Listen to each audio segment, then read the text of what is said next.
Assalamualaikum warahmatullahi wabarakatuh.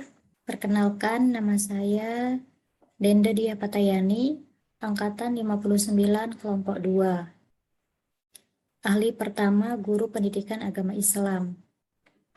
Pada kesempatan kali ini, saya akan memaparkan tugas individu saya, yaitu manajemen ASN.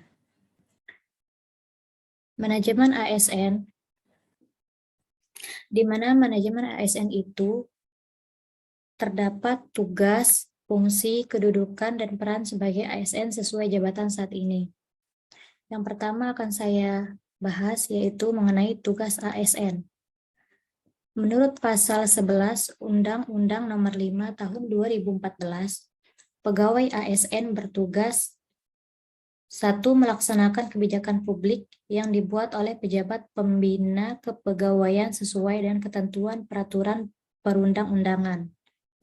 Tugas utama aparatur sipil negara atau ASN adalah melaksanakan kebijakan publik, peraturan-peraturan yang sudah ada dari pemerintah dengan Dewan Perwakilan Rakyat atau DPR, kemudian melakukan proses pelayanan publik yang prima kepada masyarakat.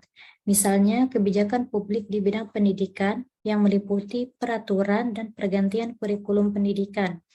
Selain itu, pemerintah juga menetapkan kebijakan publik dana BOS atau bantuan operasional sekolah yang membantu mengembangkan fasilitas sekolah dan membantu para siswa. Selain itu, membayar pajak tepat waktu. Yang kedua, memberikan pelayanan publik yang profesional dan berkualitas. Salah satu tugas ASN adalah memberikan pelayanan publik yang profesional dan berkualitas, karena sebagai ASN kita akan membaktikan diri sebagai pelayan publik atau masyarakat ketika bertugas di instansi.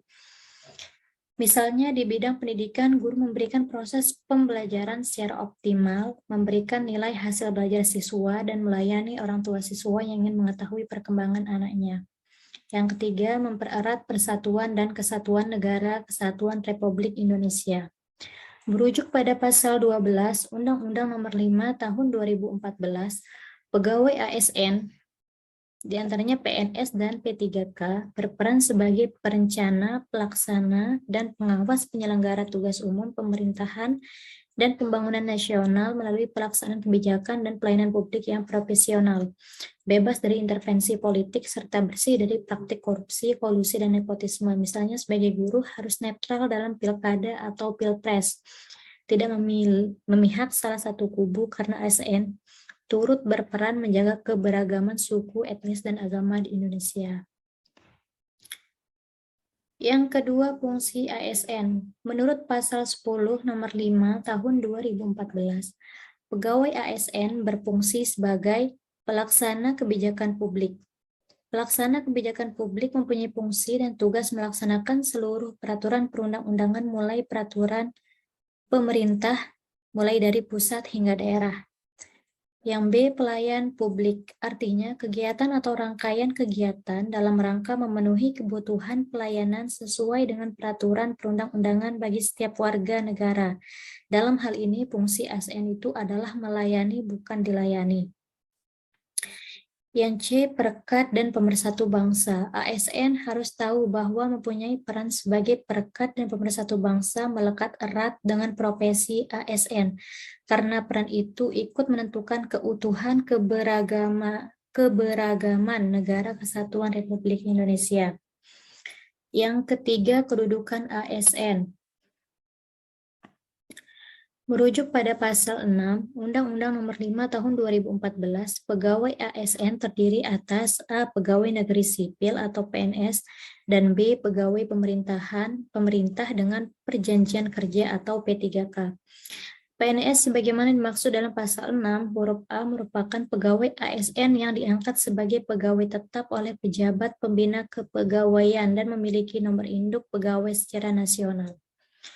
Sedangkan P3K sebagaimana dimaksud dalam pasal 6 huruf B merupakan pegawai ASN yang diangkat sebagai pegawai dan perjanjian kerja oleh pejabat pembina kepegawaian sesuai dengan kebutuhan instansi pemerintah dan ketentuan Undang-Undang ASN.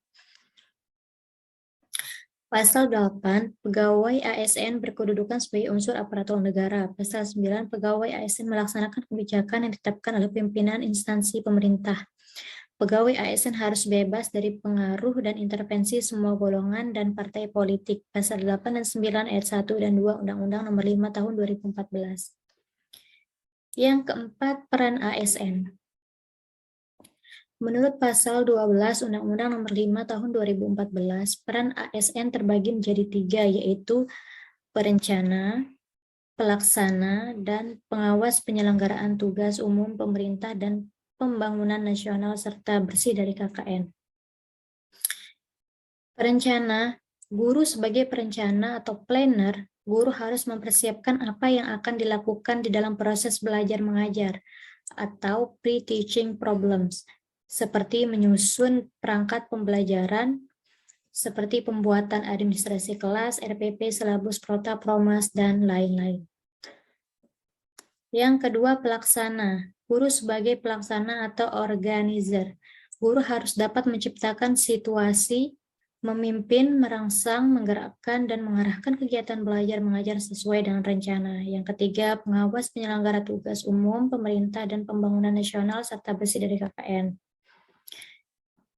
Berdasarkan berbagai regulasi, proyeksikan pengembangan karir ASN dan pengembangan kompetensi apa yang dibutuhkan untuk mencapai karir tersebut. Peraturan Pemerintah Nomor 40 Tahun 2010 tentang Jabatan Fungsional PNS yang dimaksud dengan jabatan fungsional adalah kedudukan yang menunjukkan tugas, tanggung jawab, wewenang, dan hak seseorang PNS dalam suatu satuan organisasi yang dalam pelaksanaan tugasnya didasarkan pada keahlian dan atau keterampilan tertentu serta bersifat mandiri. Pengembangan karir dan pengembangan kompetensi. Regulasi dalam proses pengembangan karir saya sebagai ASN, guru ahli pertama dengan golongan 3A selama 5 tahun ke depan diantaranya. Yang pertama, guru ahli pertama Guru Pendidikan Agama Islam tahun 2022. Menjalankan tugas dengan profesional dan sebaik mungkin, selalu disiplin tepat waktu dan mematuhi arahan dari atasan, mengikuti seminar atau workshop atau pelatihan. Guru ahli pertama Guru Pendidikan Agama Islam tahun 2023, yaitu mengikuti seminar atau workshop pelatihan, mengajukan dupak, menjalankan tugas dengan profesional dan sebaik mungkin, selalu disiplin dan tepat waktu, membuat alat sederhana untuk membantu proses pembelajaran. Guru ahli pertama Guru Pendidikan Agama Islam tahun 2024.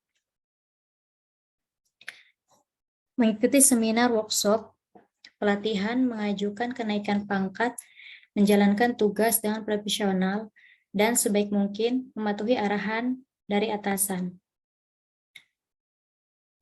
Tahun 2025, mengikuti seminar atau workshop pelatihan, menjalankan tugas dengan profesional dan sebaik mungkin, selalu disiplin dan tepat waktu, membuat alat sederhana untuk membantu proses pembelajaran.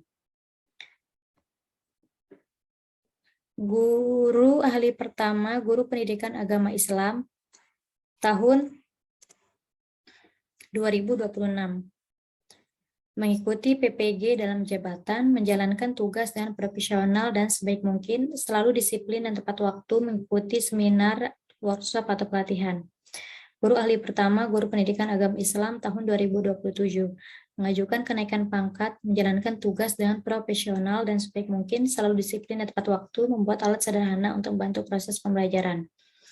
Mungkin sekian yang bisa saya sampaikan untuk materi manajemen ASN hari ini. Saya Denda Diah Patayani, Angkatan 59 Kelompok 2 Latsar CPNS Kabupaten Lombok Utara.